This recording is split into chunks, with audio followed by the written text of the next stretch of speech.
All right, hello everybody. Today we're going to keep it short and simple. This is a winter hint. We're going to look at temperatures, just temperatures, not precip, no subjet, no nor'easter forecast, just temperatures. So let's just keep it short and simple in this update. We're just going to look at two models actually. So we're going to look at what I believe are going to be the most accurately played out for this winter. So again, this is the Canadian, and I have good reason to believe this. Again, here's November, December, and January, getting into winter, later fall.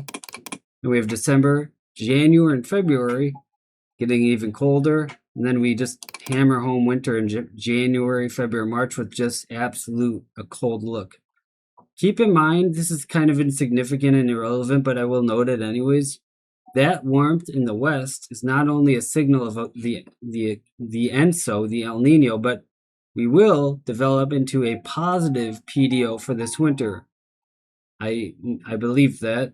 So again, that would actually support this setup. And to give more evidence for it, because if you get a ridge along the west, like it's showing here, warmth, dry air, high pressure, especially in the 500 millibar layer, you get cold eastward. And usually that sets up the worst winter patterns, because then you get everything involved, including, I will bring up the subjet now, including cold air from Canada clashing with the Gulf of Mexico moisture. And then you get all sorts of different stuff happening in the middle part of the country. Just total like instability and amplification of storms. And again, that can always expand and branch out to the northeast, even to the southeast, in the mid-Atlantic, Great Lakes. So in other words, it's a very volatile pattern, so to speak. It's a very volatile. So that's a good thing in winter. I think everyone likes a good snowy pattern in the winter. So that's one model. And again, we're only going to look at temperatures in this update. I've said that, and I'll say it again. For just two models. So we did our Canadian. Again, it's forecasting a very cold winter. And we're going to also look at, can you believe it? The Jamstack. Yes, again. I keep going in this model because I like it, and it's just a good model. But just to keep it very simple, this is its winter run for temps, and you can see where the cold is. So, you know, both these models are predicting cold. So I'm not going to get into, well, some is here, some is there. They're both predicting cold. So with that being said, I expect, again, an entire coast to coast, north to south, cold winter to some degree.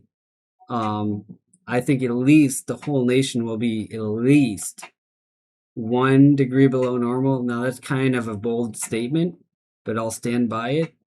But especially where we get this cold setup, which I think will be in the Midwest, especially in the Great Lakes and in the Northern Plains.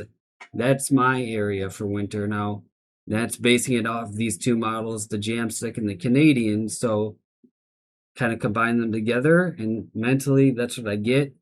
I think the most picture that makes the most sense to me is a combination of the two runs, which essentially puts the cold air in the Great Lakes in the Midwest and the Northern Plains. And that's really a good setup, because let's just be real. You want the cold air in the continental, in other words, inland, in the midsection of the USA. You don't want it really on the coast, because you want it continental. You want it inland, because you want the moisture to flow into that drier cold air, and that's what creates your snowstorm. So, all right, that is your brief little winter hint for today. And again, we covered two models, the Canadian and the Jamstack. And I kind of gave you a synthesis of those two models meshed together, where I think the coldest of air is. And again, the evidence behind it. So that's it for now. I just want to do that brief update, winter hint. This is Tyler from Tyler's World of Weather, which you are watching here on YouTube. If you like long range weather content, this winter is coming up. I have plenty of content for you available. Be sure to subscribe, to like, comment, and share for more long range weather updates to come. Have a great day, and God bless you.